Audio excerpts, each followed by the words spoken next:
துட்டு துட்டா கொட்ட போறாரு மாப்பிள்ள. அதோட ஏசுநாதர் அவர் தலையில நொட்ட போறாரு மாப்பிள்ள. இல்லன்னா கிஃப்டா 17 பரமேசு கேட்பான்.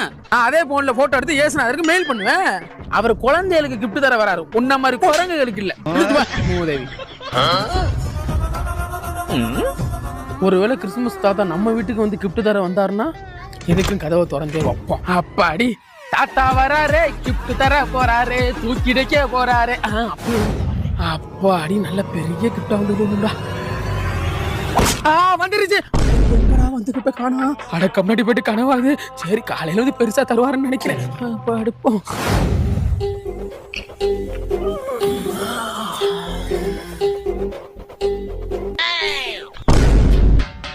எங்கடா இங்க பொருள் ஒன்னத்தையும் காணோம். அட பாவியால தாண்டா வந்து கிஃப்ட் தரேன்னு சொன்னாரா, அதுக்காண்டி கதவு திறந்து போனது எந்த டாட்டை வரைக்கும் வந்து எல்லாத்தையும் அழுட்டு போயிட்டானே.